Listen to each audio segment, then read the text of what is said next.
Welcome to the most listened to golf in the world, the Fairways of Life show, on air, online, and around the world, with the most candid interviews, unforgettable stories, taking you beyond the ropes. Here's your host, New York Times best-selling author, Matt Adams.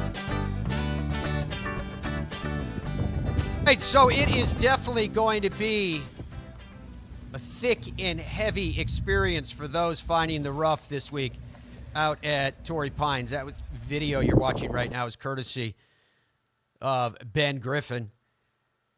And then we also, obviously by now, know that Tiger Woods is not in the field. It made a lot of news early in the week, of course, because Tiger is sending out the statement to say, look, I planned on playing, and with the passing of my mom, I'm just not ready. So we wish Tiger the very, very best with all of that. So today, folks, we have a great show lined up for you. Hello, one and all, and welcome. Pleasure to have your company as ever. So the thing that I'm super excited about is that the guest that we have lined up today is not only a friend, but he's one of the most significant players in the history of the game for a whole variety of reasons, some of which I suspect I will get to, most of which I want to get to.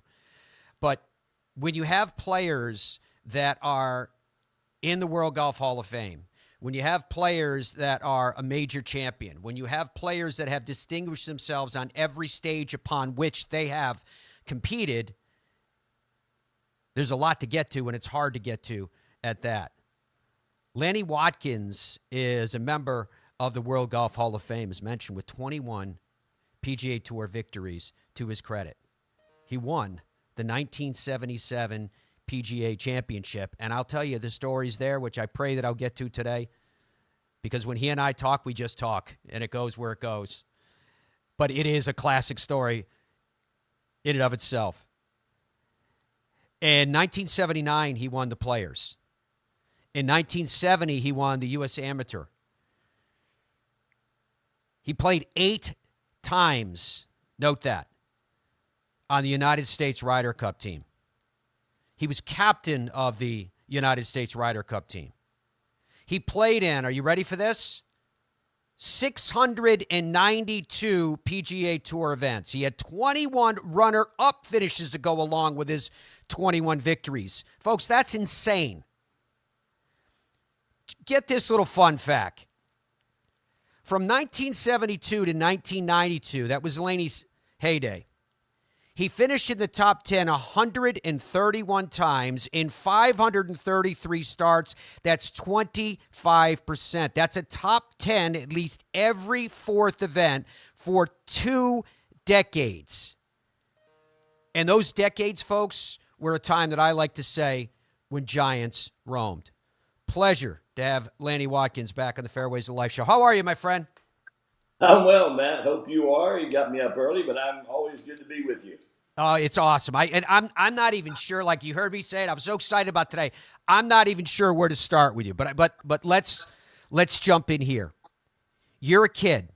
You're trying to figure out your favorite sport. I know, and I want to talk about it too. It's one more thing I want to talk about. Mickey Mantle. I know you're a big baseball fan and all the rest. Yes, yeah. But how did you choose golf? Why golf? And did it come naturally to you? Was this something you had to work at? Was something that just clicked? You know, I think I was very lucky. My dad came back from World War II, played golf. I wanted to be with him. I started pulling his cart when I was about 7 years old. Public golf. I said, Dad, this looks cool. Can I play? So he got me clubs, got me started. They joined a small club on the south side of Richmond. And, you know, my parents both worked. So it was a place that dumped Bobby and I off in the morning with the pro. And we were in junior clinics. I think the fact that golf was social for us, as well as competitive at an early age. We had a lot of success in junior clinics, I think trying to beat older kids, other kids. And when I started my boys, I did the same thing. I put them in clinics, so if they were competitive, they'd get better quicker. I felt that was better than individual lessons, and it worked for them. It worked for Bobby and myself, my brother Bobby. And, I fell in love with it. I played everything else. I played, I started as on the basketball team as a sophomore in high school. I knew I wasn't going anywhere with that. And I love baseball. I played a lot of baseball through Pony League, and then just golf was going somewhere. The others I was good at, but I wasn't where I was in golf. And my dad was a truck driver early on, and my mom taught school. So if I was going to go to school, it had to be on some kind of scholarship. I was already getting offers at 14 years old. Back then they could do that stuff. So, I had talked to coaches already. So it was, it kind of became a foregone conclusion pretty early that golf was going to be the way to go for me. Awesome stuff. Is it Lanny Wadkins, like if we're playing cards, we're playing Monopoly, we're playing golf, we're playing whatever, are you still to this day like uber Mr. Competitive? Is that just built into your DNA? Well, let's see, my youngest son and his fiance were over recently. We were playing Trivial Pursuit. I won. That's all you need to know. Absolutely beautiful. All right, dude, I'm going to take a break here because, Lanny, I've got a lot of stuff queued up for you. I want to talk to you. With all the conversations we've had over the years, I've never done the following. I'm going to have video of Ben Hogan, which I'm going to ask my director, Andrew, to slow down, and I'm going to ask Lanny Wadkins to break down the swing of Ben Hogan, because I went online last night. I wasn't just looking for your stuff. I was looking to see if anybody ever did a swing analysis, a breakdown of Ben Hogan. I couldn't find it. So I'd love to hear from you. I want to know about your relationship with Mr. Hogan. How early? When? When did it happen? How did it develop? Again, you're going to do the breakdown of the swing. What was it about his golf swing that made it so very, very unique? I want to ask you the story about the one iron, because without you, that one iron likely would not have found its way back into the hands of Ben Hogan. From the famed high piston photo, from that final round on that Saturday afternoon, the same one iron and shoes, incidentally, folks, that he didn't have for the final round. So I want to get into all that stuff. So Lanny, I'm just giving you kind of a cue. That's just the stuff I want to talk to you about with Ben Hogan. I want to go through the 77 PGA Championship. I want to go through, my friend. So you're thinking about this. I want to go through the one that got away. Follow me? Yeah, I see you rolling your eyes on that one because I know what's out there. So I want to talk to you about that as well. Then I want to talk to you about the Ryder Cup, and we'll see how we get along with all that. So we'll be back with more of the Fairways of Life show, folks, with World Golf Hall of Fame member, the legend that is Lanny Wadkins. Stay with us. I got ball fit in 2000, went on a little run.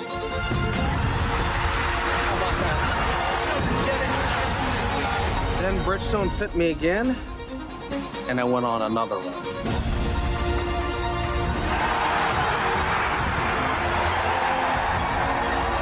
I just got fit again for the new Tour BX. The ball fitting's been helping me. Will it help you? Every January, PGA Tour Superstore pros meet every manufacturer, learn about the latest equipment, log thousands of hours of training, and together hit over 100,000 balls. All so they can get you the perfect fit. When you choose Newton shafts, you're choosing more than a product. You're choosing innovation, pride, and excellence right here in America. We pay attention to the minutest of details, and you can feel that in the performance of our shafts. I think when you're training for other sports, or why most people go to the gym is so that they can have muscles and be strong and be healthy. And a lot of the reason why they struggle to play golf is their body doesn't move properly for them to be able to hit a golf ball. And when you're training for golf, it's a little bit different because you're focused more on flexibility and mobility and being strong in motion. When you're able to kind of have a warm up and have a workout routine and kind of gradually build up to where you're training your body to move properly, yeah, you're going to get a lot of big dividends on the golf course. Our journey began with a simple yet powerful vision to provide the world with the highest quality Virginia-type peanuts. The Hubbard Peanut Company, where quality and tradition meet to create an unforgettable experience. Visit hubspeanuts.com to explore our full range of products and place your order today. Super easy to hit. Introducing the new PXG Black Ops irons, our first game improvement iron. It's a larger face heel to toe. It launches the ball high in the air and really far. Much higher levels of forgiveness. You set that club down, it creates a lot of confidence. is supported by this X-Core polymer material. And that's where you get improved ball speed. If you're looking for distance, forgiveness, and feel, Black Ops Iron is going to be for you. PXG, nobody makes golf clubs the way we do, period. Stride by Zero Friction, the first of its kind personal caddy. Walk in comfort and style with Stride's remote and follow me technology. The Stride handles almost any terrain, and its 54-hole range will last all day. The lightweight design and removable front wheels makes it simple to handle. Plus, it easily fits golf carts. Pick up your Stride today at a local PGA Tour Superstore near you or at zerofriction.com/Stride. Stride, your personal caddy.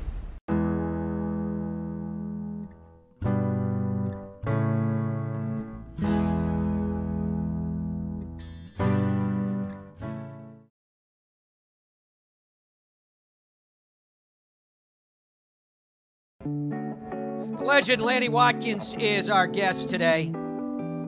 So, Lanny, did you steal Mickey Mantle's helmet?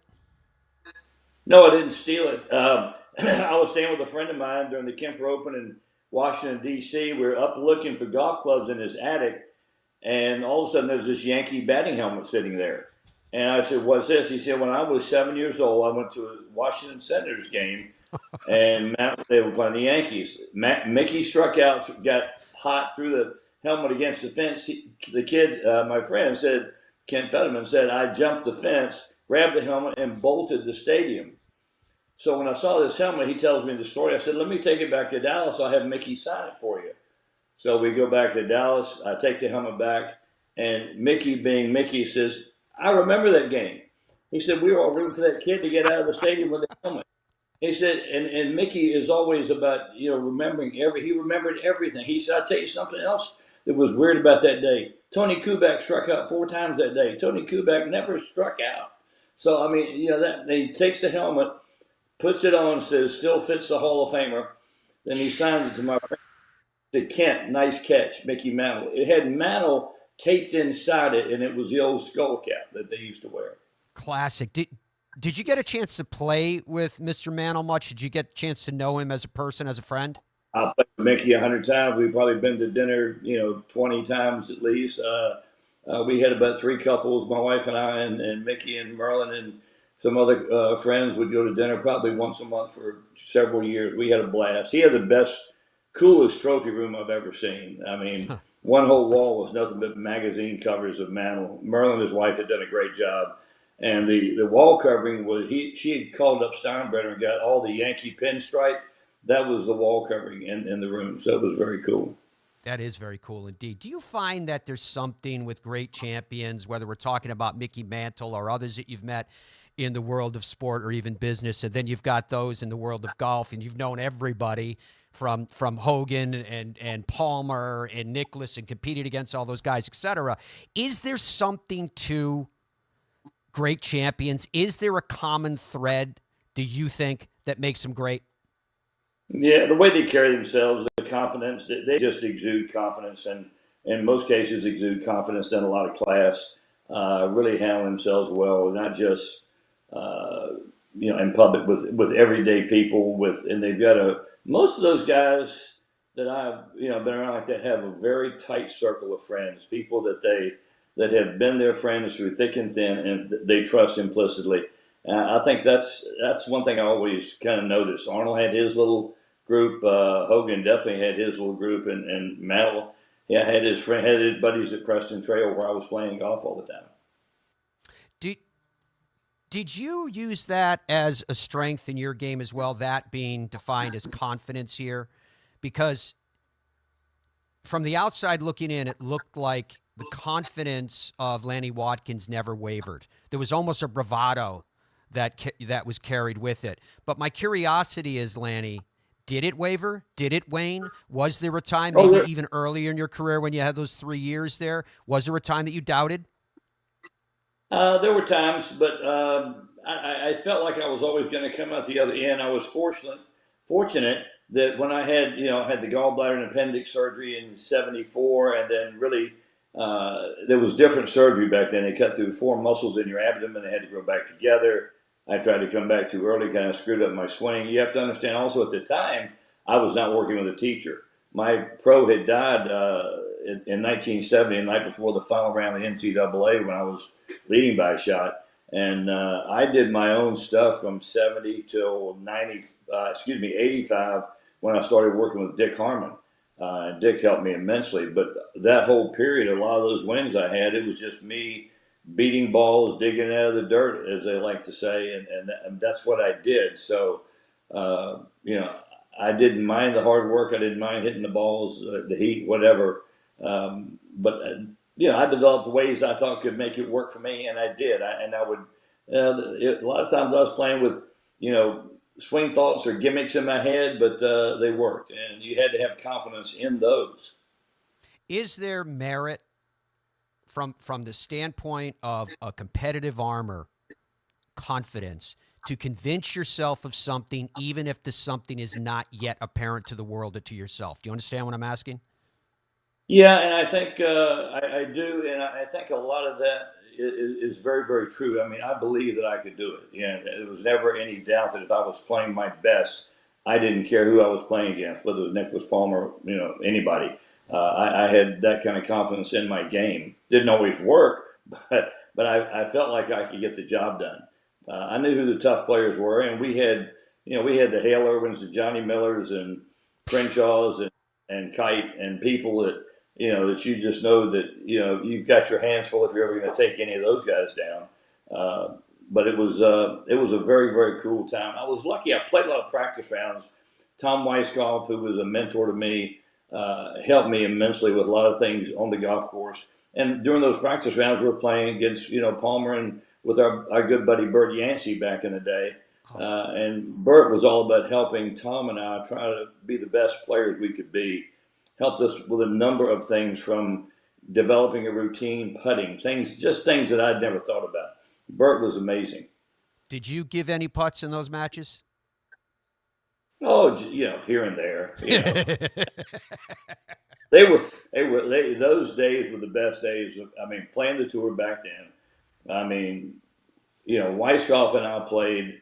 Actually, it was Bert Yancey and I playing Weisskopf and Arnold, and we beat them almost every time. And those games were legendary. It wasn't the amount of money. We were only playing $20 automatic one downs, and we played the other two guys the same bet. So everybody had 3 bets of 20 automatic one downs going on. We needed a damn accountant out there to keep things straight. But and we looked forward to the matches. Later on, it evolved, and later on, Raymond and I started playing Hale Irwin and Jack in tournaments. We played for several years. I've got telegrams in a file over here. Jack Nicklaus has sent me telegrams, left notes in my locker. Irwin and I are going to be there. You and Raymond going to show up? Just sticking the needle in before we ever got there. Things like that. And then Watson and I had a period, probably in the late 80s, early 90s. We went like 5-6 years. Nobody ever beat us. Tom was one hell of a partner, as was Raymond. I was smart. I choose good partners.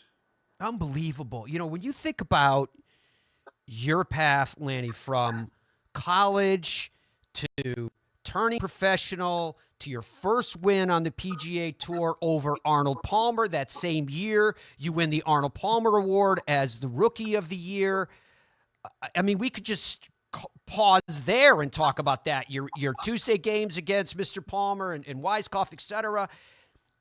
The era when you came in, I do still call it the era when Giants roamed, because I remember you telling me, I believe it was a 1970 Masters, if memory serves me, you played with Gene Sarazen, right? It's mind-blowing, the people that you met, and you played and were competitive and winning right up to the edge of when Tiger came on the scene. Do you think about that, how mind-blowing it is? All these, these names that you're sharing with us, this is your life. And they're all fellow Hall of Famers. Well, it was very exciting. I was very, very fortunate. I played well for a long time. That was one thing I was always very proud of, Matt, is I won over 20 years apart, then won my first championship event in 2000. So I was still playing well, before I went into TV. But playing with those guys was amazing. The 70 Masters, Watson and I were both amateurs. We stayed in the crow's nest together. He screamed bloody murder in his sleep all night long. I don't know what that boy was doing at Stanford, but we had discovered some of that stuff at Wake Forest. But I did. I played with Jackie Burke the first round. You know, as an amateur, you play with a former Masters champion. I had Jackie Burke first day and Gene Sarazen the second day. I had enough presence of mind as a 20-year-old to ask Mr. Sarazen when we got to 15 if he would walk across his bridge with me. He did. I wish it was today because I'd have it on YouTube or something somewhere. I just got a chill right up my spine. This is the stuff that I absolutely love. Again, you know what's coming. I want to talk to you about Mr. Hogan, both because of your relationship with him. In the years that I've tried to meet as many people as I could that knew the man. Not only the player, not only the legend, but knew the man. And many of them, you fit the mold. Didn't come from no silver spoon, kind of dug it out of the dirt, if you please, to find your way in the game. And there was something about that clearly Mr. Hogan liked, and he connected with individuals like this. So when we come back, folks, I want to pick up on this point with Lanny, because there are fewer and fewer people that knew Mr. Hogan that way. Fewer and fewer people that would have had an opportunity in any setting, even if it was an exhibition, to play with or against Mr. Hogan. And very few, I can count on one hand, whose eyes and wisdom and insight that I trust to break down a golf swing like that of Ben Hogan when we come back. In Ireland, golf is more than just a game. Come and experience our world-famous links courses and our world-famous parkland courses, all set alongside world-famous scenery. And visit our world-famous historic sites. And while you're here, enjoy our world-famous hospitality. Fill your heart with Ireland at ireland.com/golf. Ben Hogan Golf Equipment is back. Established in 1953, we serve golfers who demand excellence of their equipment. Designed by the game's best engineers, forged in the world's best foundries, and built to order in the USA. Don't settle for off-the-rack disappointment. Elevate your game with custom clubs at direct consumer pricing. Exclusively at benhogangolf.com. That's benhogangolf.com. The best feeling iron I've ever hit. Introducing the new Gen 7 irons, the greatest leap forward in irons technology and performance in PXG history. Our new quantum core material explodes off the face. Are you kidding me? The Gen 7 irons deliver groundbreaking new levels of forgiveness, speed, distance, and feel. That's what I'm talking about right there. Look at that trajectory. Just phenomenal. Gen 7. It doesn't get any better. PXG, nobody makes golf clubs the way we do, period. Baseball? Nah. Football? Done it. I think I'm going to go after PGA Tour. Playing on the PGA Tour is not easy. But you know what is easy? Hitting the 524 series from Tour Edge. Hitting linebackers and home runs used to be easy. Out here, you're going to need all the easy you can get. Introducing the 524 series from Tour Edge. The easiest clubs you'll ever hit. Even the best players in the world can use a little easy. I like the sound of that. Look out, PGA Tour. Pound for pound, nothing comes close. What would your ultimate golf experience be like? Just you and a friend? Or would you round up some buddies for a foursome? Just one day? Or an entire week? There's a good chance your ultimate golf experience could be Michigan's magnificent 10. 10 incredible courses set among 3 remarkable resorts. See for yourself. Book your ultimate golf experience today.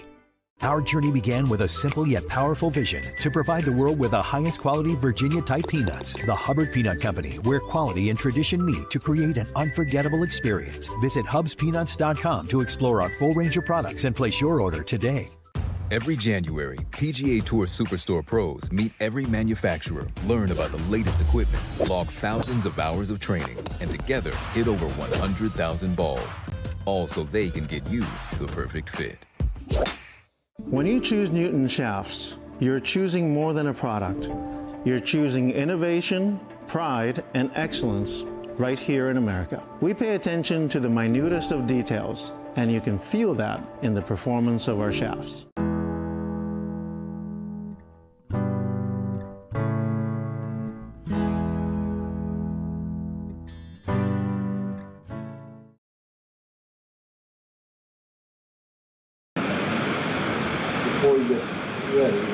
His weight's going to be even. He won't be back in that The video you're watching is Ben Hogan, the Hawk.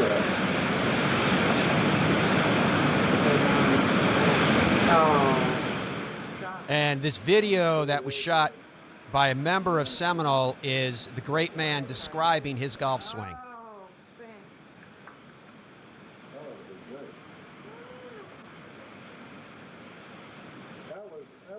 Not only is that beautiful, it is incredibly historic with what we are watching right now. And it's this opportunity for us to get a glimpse of the man, Ben Hogan.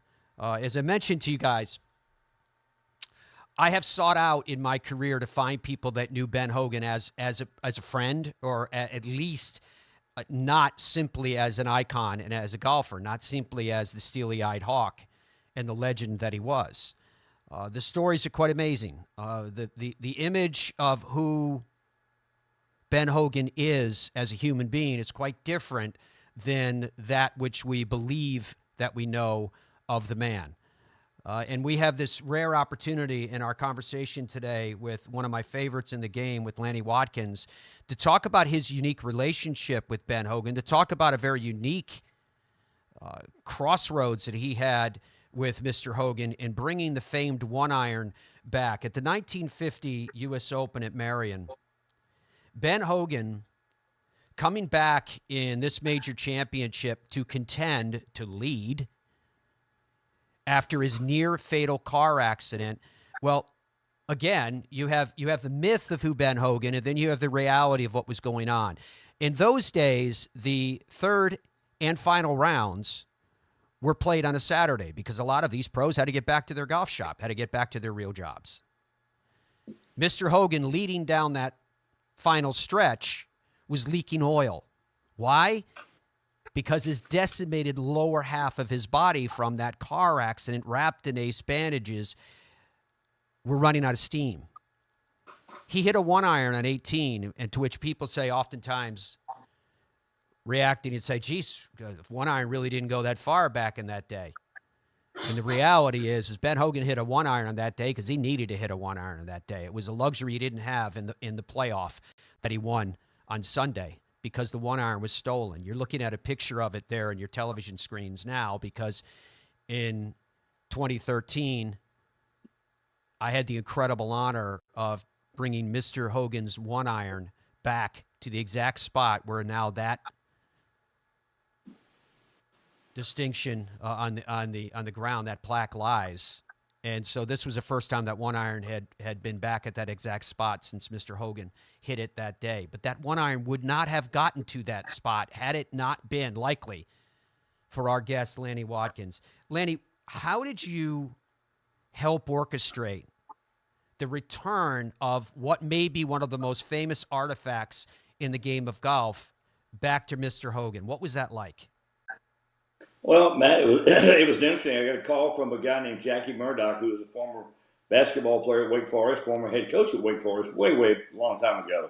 Jackie lived in Raleigh. He's a golf nut. You know, back in the day before, you know, all the clubs showing up everywhere like they do now on eBay and all. You know, if you wanted used clubs, you went to a pawn shop and looked through a barrel.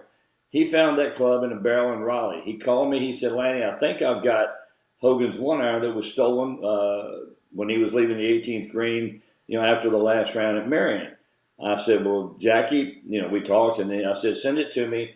I will take it in to Mr. Hogan and find out. As soon as I received the club, I knew it was his because of the grip on it. It had his very, very distinct grip. Which he used was a cord. Literally, it put two-way tape on the shaft. Then they would line a cord up at a certain angle, and as a reminder, and then more tape over that, then the grip would slide on. So Ben's grips were very, very distinctive. He's the only person that used anything like that, to my knowledge. As soon as I got that, I knew it was his. I took it right over. I called him, took it over to the factory the next day. I'm living in Dallas. He's in Fort Worth. I go over there, walk in his office, said, Ben, I think I got something of yours. He picked it up, put it in his hands, and said, I haven't seen this in a long, long time. And just, you know, I told him the story. He sent Jackie a letter, may have sent him some clubs or something. I'm not sure what, but he was very appreciative. So incredible. You know, when you have told me that story in the past, until that 2013, because you're one of the few people in the world that have actually held the club in your hands too, I always wondered, how did Mr. Hogan know without an ounce of doubt that this was the one? And as you might remember, Lanny, when you look at that club, I almost felt like Mr. Hogan was whispering to me that day, because as it came out of this special padded box, it was surrounded by security. Mr. Hogan, and Andrew, you can go back to that close-up shot of the iron if you have it. Mr. Hogan hit the ball, that's part of his secret, if you will, on the inside of the face. And he did something that I've never seen anyone do before or since, and he beveled that part. He took it to the sander, and he beveled that part of the bottom of the shaft with very little offset flatter, so that just in case he caught it on the inside, he wouldn't get it squirrely, which I can't see him ever doing. But again, it's for the second time today, I'm getting a chill even recounting that story with you, Lanny, because the stuff that he did, I would say he was ahead of his time, but he was one of his time. I've never seen anyone else do that. Well, he was an innovator, no question. I mean, his clubs reflected that. You know, the Hogan Company, the Hogan Golf Clubs back in the day. I was fortunate enough to be with that company for a long time. That's how I got to know him. And to your point, though, about hitting the club towards the heel of the club in the irons, well, because of the long hosels back in the day, the sweet spot was not in the center of the club. It was towards the hosel. If you went back and looked at my clubs from that day, all the worn patterns are closer to the heel. That's why there's the old expression, a shank is very close to a perfect shot, because, you know, you're hitting it closer to the hosel all the time. I mean, Byron Nelson was famous for hitting damn near a shank a week, you know, but he hit it so perfect. It was, you know, it was just close to, imperfection was close to perfection in those days. So it's quite different.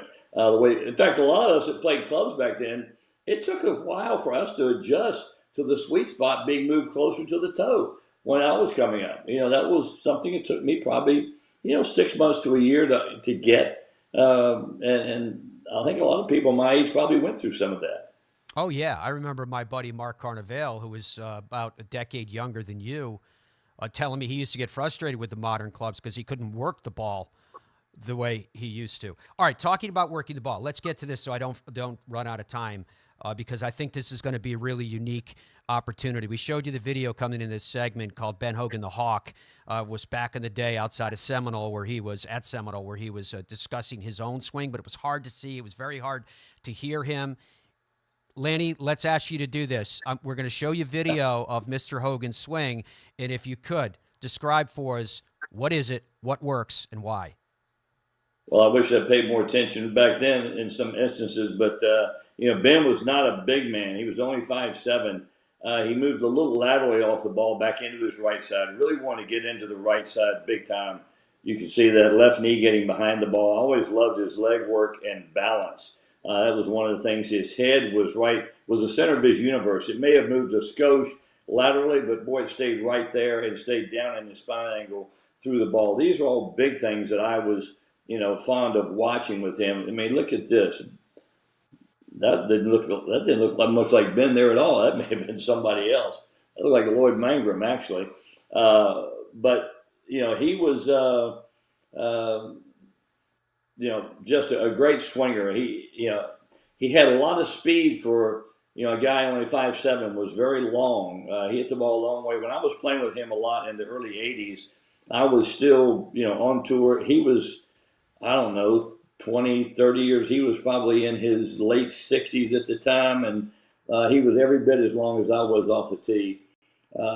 Had a very weak left-hand grip, and it was way up in the fingers of his right hand, very weak as well. He was determined never to hit a hook. At the top of the swing, hard to see from these angles, but his left wrist is a little cuppy. That's one thing I did as well. Today's players all play with a flat or even bowed left wrist. I was cuppy. I think that was one of the things Ben liked about me and my swing, was that at the top I was cuppy, very similar to where he was. But he started with his hand just slightly behind the ball, and then just rotated and moved into the right side and really drove off the legs. Head stayed down. Head was always behind the ball coming. Look at right here. Look at this turn. This is incredible. And then right there, up and just beautiful balance. That's what I always liked to watch about Ben was his balance. And he hit the ball so solid. Didn't play with really yardage back then. Didn't have a yardage book. Didn't have a rangefinder. He would sit there next to his ball and just kind of stare at the shot. And invariably, he hit the ball whole high, even in the early 80s, as much as anyone I've ever seen. Sometimes the shots wouldn't sound particularly solid. They might sound a little clunky, but they went whole high, which would tell me that maybe he was playing a shot, not just ripping it full bore. So he really knew how to play golf. Great hands around the green. I saw him on hard pan once around the green. He took a pitching wedge, and this thing went in there and just barked as it was going up to the hole and put the brakes on, stopped the foot. He had every single shot. No weaknesses in his game at all, other than at the end of his career, the putting. So, what do you think, Lanny, is the biggest myth about Ben Hogan? What are the things that people believe that really doesn't connect with who Ben Hogan was, the man? Well, I mean, he's got the persona, obviously, the wee Iceman from the Scots and everything. So, and I think he used that to his advantage. Back in the day, and I was do the same thing. If I had a younger player and they were a little bit intimidated, you're not above using that other little tool in your arsenal. I mean, Ben knew he intimidated people, and so just the way he carried himself and the fact that he could go do what he would see. It was. I felt him got along really well. Penny and I had dinner with he and Valerie several times. I had lunch with him every time I went over to Shady Oaks to play. We always had to have a clear drink before I left to go back. It wasn't water, but it was. Really, I enjoyed being around him. He was delightful. He would get on other subjects. If somebody was there that was an oil man, a business partner of his, he would delve into that with, jump in with both feet. And he was just a very, very interesting person. I never left the Hogan factory with a set of irons when he was there that I didn't stop by. And he would examine every iron in the box of irons that I'm taking out of there and making sure they're all correct. He had just really quality people working on his stuff. I was fortunate I had a lot of the same stuff that he was playing with, and it was very good. It was a great time for me, getting to know him. We had a kind of a set game. A guy named John Miles, who was an amateur, worked for Eddie Childs at the Western Company way back in the day, and Chip Bridges, who worked for the Hogan Company. And Chip and I played with that was our foursome. That was who we played, every time. So it was just good time of my life, no question. I really enjoyed being around Ben. He was interesting. I asked him one time, right before when I'd had some health issues, gallbladder appendix. I was going back out to play like U.S. Open. I asked him, anything you see in my swing or my game? He said, Lanny. And it was really kind of he didn't have to say anything about my game. He just, Lanny, we played a lot of golf. I don't understand why you're not out there winning every week. That's all I needed. I went out in 82 and won 3 times. So it was, that was right before 82. And it kind of gave me a little boost there. And it meant a lot. Oh, it's incredible. In 1977, PGA Championship is at Pebble Beach. This is 5 years after Pebble Beach hosted its first major, of course, the U.S. Open. But in 1977, Lanny, it was distinctive for so many different reasons. And it's a question about where we want to pick it up because each one of these roads lead to where ultimately it ended, including the fact that it was so dry and so hard with a long drought that had taken place in California, including what Gene Littler had been doing through the course of the week and heading into that final round, paired alongside of Jack Nicklaus. When you came into that final round, did Lanny Wadkins believe in his heart? I'm not asking if you thought yourself capable of catching up, but did you think that it was reasonable to believe that you'd be able to catch Gene at the top of that leaderboard? I thought it'd be very, very tough. I actually played with Gene the third day. I thought he played amazing. I love being paired with Gene Littler. He was something to watch. Just poetry in motion. in my mind, almost perfect golf swing in a lot of respects. Just in one of the nicest human beings you would ever meet. He was very, very special. I was very fortunate to play in an era with guys like he and Don January. And speaking of Don January, I was paired with him and Leonard Thompson the last round at Pebble that on that Sunday. But I had a goal in mind, though, Matt. I had, because of surgeries and some problems, I was not in the Masters that year, and I knew the next year in '78, I guess it was, and I missed the Masters in '77. The top 8 in the PGA got in the Masters, so my goal starting the last round was to finish top 8 and get into Augusta. And I jumped out pretty quick and eagled the second hole, then I eagled 6.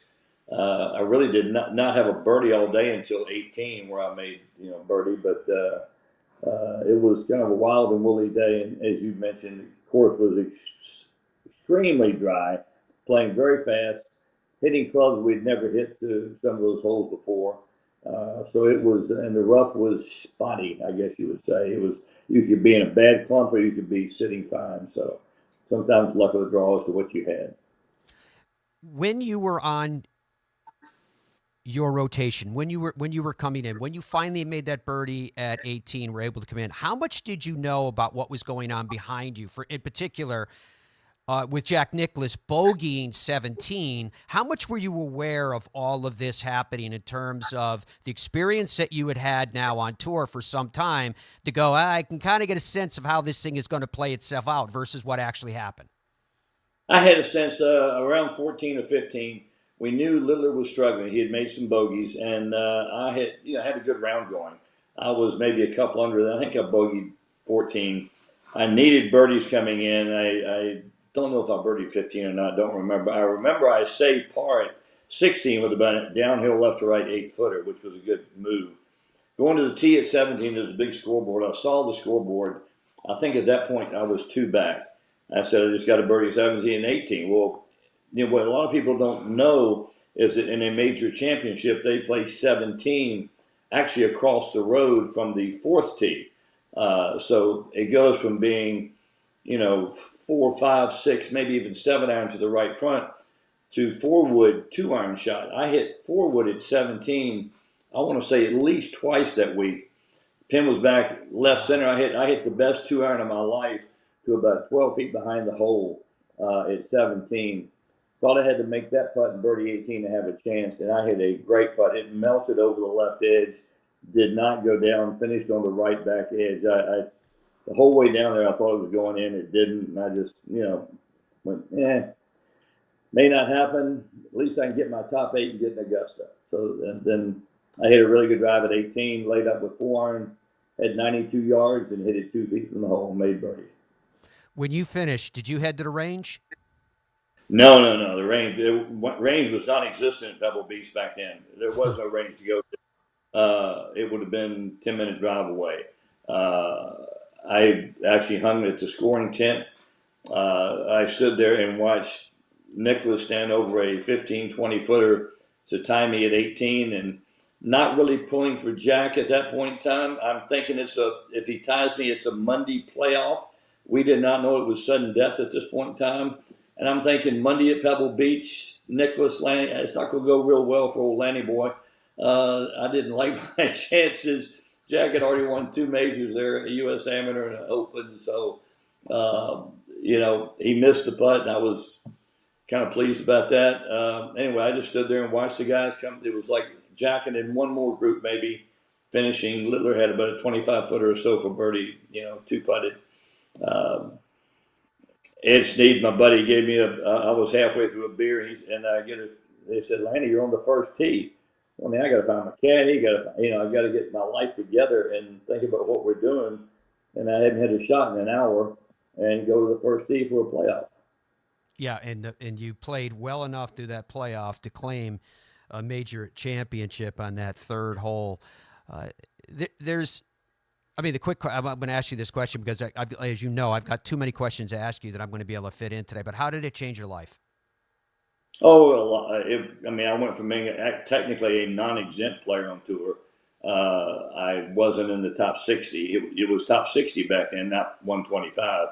I had missed the top 60 the year before. Like I said, I'd been through gallbladder and appendix surgery and all the muscle. It was just a long way back. And so all of a sudden, not only am I exempt, I've got a 10-year exemption.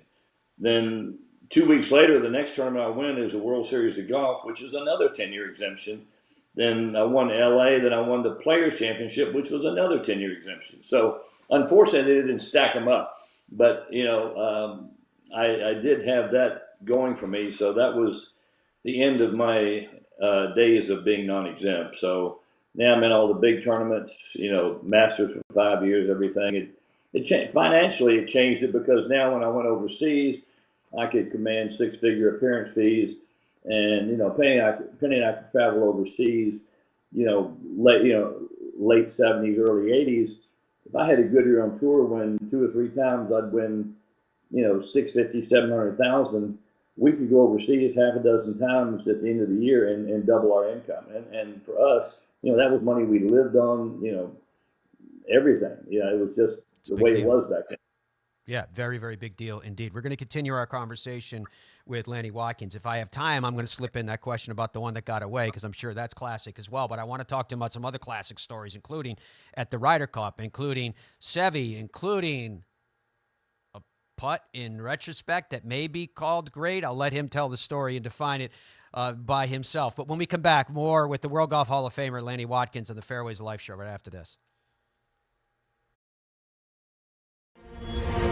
I got ball fit in 2000, went on a little run.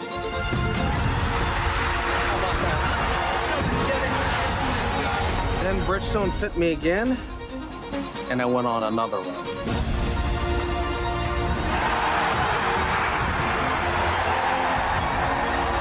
I just got fit again for the new Tour BX.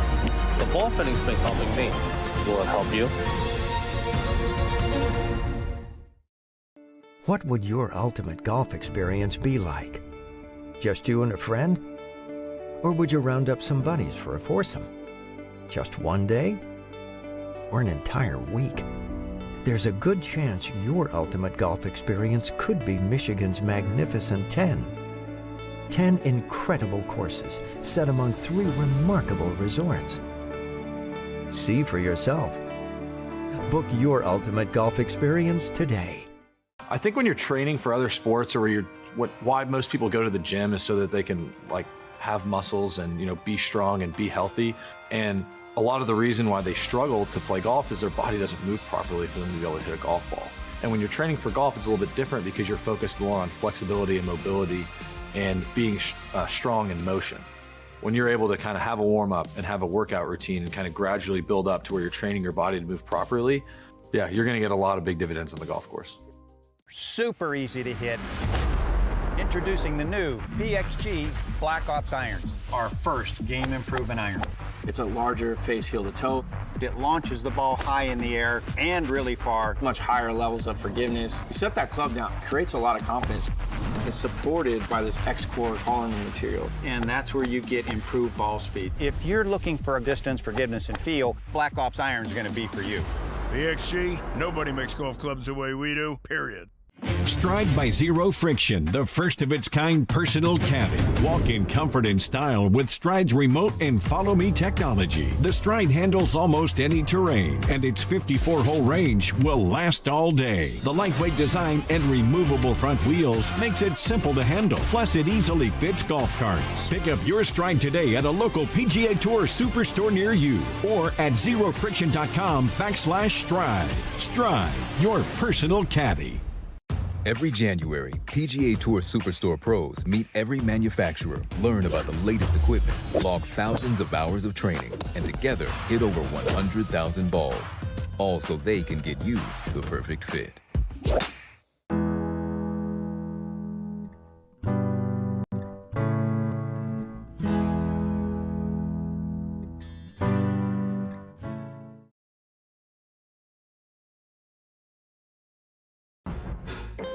Hall of Famer Lanny Wadkins is our guest. His design company is going crazy right now, doing a lot of work for Invited, A lot of renovation work, design work that's out there for Lanny, and rightfully so. So, Lanny, you had, aside from your major championship victory, you finished second or pieces second 4 times. It's interesting to me because predominantly you're most successful in terms of that measure to top of the table. Your most successful majors were the PGA Championship, right? But then second was the Masters. Is there one when you sit back and you're watching the flames dance off the logs and you go, yeah, there's one in particular that got away that causes the pain? What would it be? That'd probably be the 91 Masters who losing one. I was in the next to last group with Olazabal right in front of Watson and Woosnam, and I played well. I had my chances. I missed literally about a 4-footer for birdie at 13 and about a 2-footer for birdie at 14, lost by 2 shots. I also went at 15. That's when they had the moguls in the fairway, right in the middle of the fairway. I drove on the downslope of a mogul, and everything screamed layup. I thought I needed eagle at the time, and I tried to hit a 2-iron off this mogul, hit it in the water. I did say par, so that was a good up and down to say par. And then, ended up losing by 2 to Woosnam, tying for third with, I think, Watson. Had my chances. I did not. When I go back to the majors, Matt, unfortunately for me, when I look back and the things that hurt, it's usually the putts that I missed. And I worked with Phil Rogers on my putting in 1981. Biggest mistake I ever made was I didn't go back and spend probably 2 weeks each year working with Phil, refining it. I thought, because of all my experience, having worked with my golf swing, doing it myself, I thought I could do it myself. And I should have relied on Phil a little bit more starting about 81. Might have made a big difference going forward. That's the one major regret that I really had when it comes to working on my game. Do you keep stuff? Do you have a bunch of memorabilia someplace kind of stacked up that's your own little personal Hall of Fame? Yeah, I've got some neat stuff. Yeah, I do. It's unfortunate we're in the process of trying to move as soon as we get our house sold, so we've got a lot of it boxed up right now. I just got some big boxes back from the Hall of Fame where they had come in and invaded my house and took 90% of the stuff I had. I've kind of got the main stuff out. I've got a little table over here that's a locked shadow box table that when you start talking about ones that I missed, I've got 4 silver medals in this little thing over here. So, yeah, next to the 2, the runner-ups in majors, U.S. Open at Shinnecock. I was runner-up both the last majors that Raymond won, Shinnecock and Southern Hills. And then the gold medals for the PGA and the U.S. Amateur. So, and as well as all the other medals and different little things they give you. It's pretty cool. I enjoy it. Hopefully my boys will at some point in time. Yeah, it's amazing. All right, so we just have a few minutes left here. You played in 8 United States Ryder Cup teams, which is unbelievable. For someone that played that many Ryder Cups, it's basically you and Billy Casper with how you have distinguished yourself from that perspective. It is something that I think it's a part of your career, Lanny, as your friend, that I don't think gets the credit that it deserves. And just like as in the whole of your career, Ryder Cup or not, the stories are absolutely classic. One of them that stands out to me is a story that you told me you were paired with Mark O'Meara.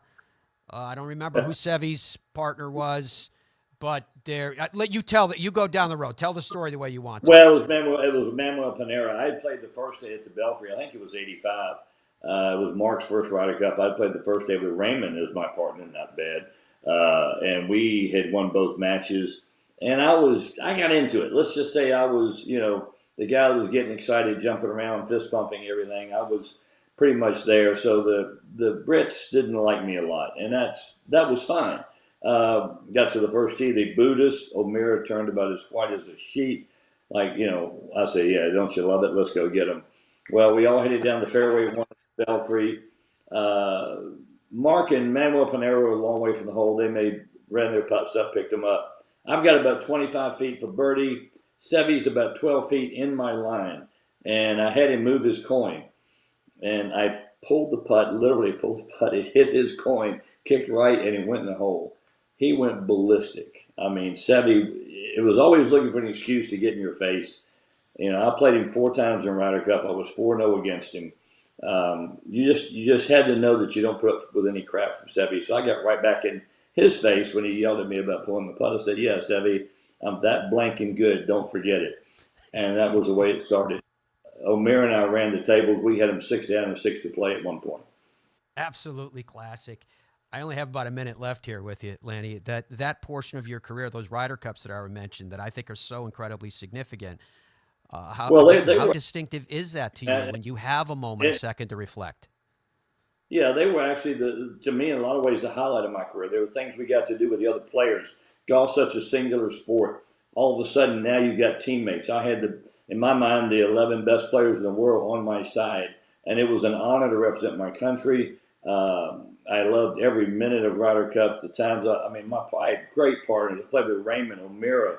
I played with Hale. Hale I never lost. I played with Payne Stewart quite a few times. Larry Mize, Craig Stadler, Gil Morgan.